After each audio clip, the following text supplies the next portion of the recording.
Why did the Casey Anthony trial receive so much media coverage? Day 25 of testimony in the case against Casey Anthony and the Casey Anthony trial. Tot mom Casey Anthony on trial for the murder of her 2-year-old little girl, Kelly. Complete shift in Tot mom's appearance and demeanor in court, laughing, smiling, joking. The question of whether Casey Anthony killed her 3-year-old daughter. Casey Anthony trial. Casey Anthony. We, the jury, find the defendant not guilty.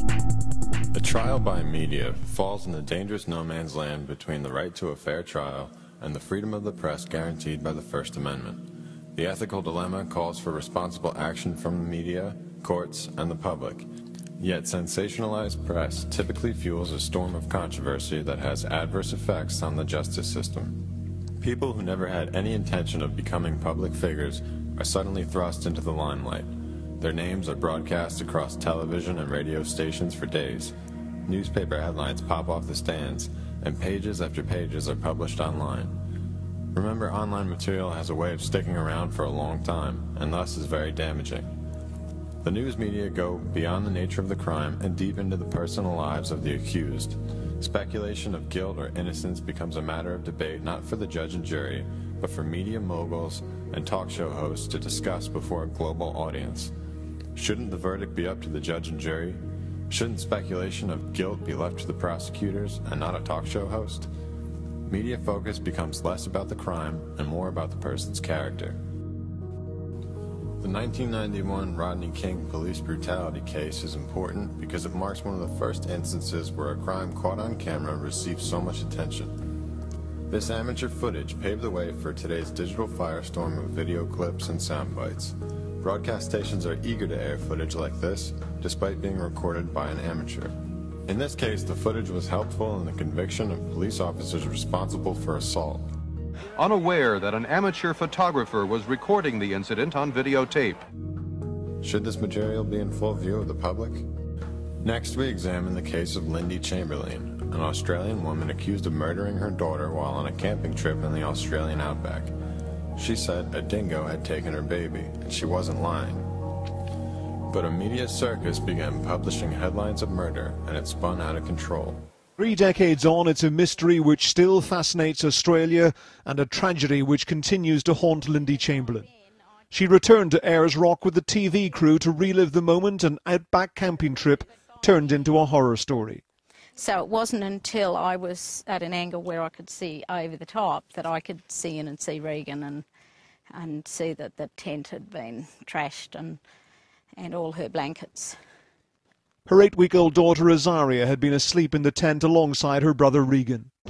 It was to be another 6 years before Lindy Chamberlain was exonerated, as was her husband Michael, who was accused of being an accessory to murder. A remarkable story which still makes front-page headlines 30 years later.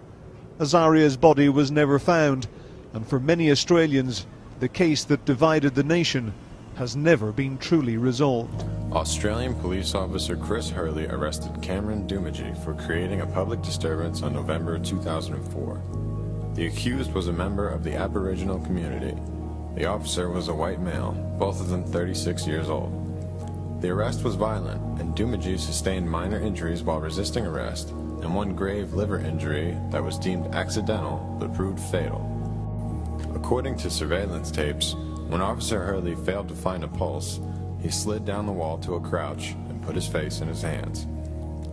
The coroner released the autopsy report stating that Dumagee had died of an intra-abdominal hemorrhage caused by a ruptured liver and portal vein. The news media branded it cold-blooded murder, painting a picture of a racially motivated hate crime and inciting riots from the Aboriginal community. A police station was burned to the ground, along with a veteran officer's house and a watch house nearby. Chris Hurley was eventually acquitted of all murder charges, but his reputation remains forever tied to the headlines, cold-blooded murder. Much like Lindy Chamberlain, who still relives the horror of losing her daughter over 30 years later, and more recently, Casey Anthony, whose future remains to be seen. It is not a question of guilt or innocence, but rather that the lives of these formerly private figures are forever tainted by the irresponsible reporting of profit-driven media conglomerates. Well, speculation continues to swirl about where Casey Anthony is since she walked out of an Orlando jail a free woman last month. So how does the world treat Casey Anthony when she walks out into a free life? What is life going to be like for Casey Anthony when she gets out? Be extremely difficult. She's lost everything. TMZ.com now has more than 20 pictures of this woman. She has been so reviled that people just aren't going to be able to change that view of her. Who they claim is Anthony. The site does not specifically say where she was found. The woman seen wearing an Ohio State hat was spotted shopping and walking. Anthony, of course, has been laying low since release after her acquittal in her daughter's death in Florida. She'll be back out, but she's going to live in a prison the rest of her life.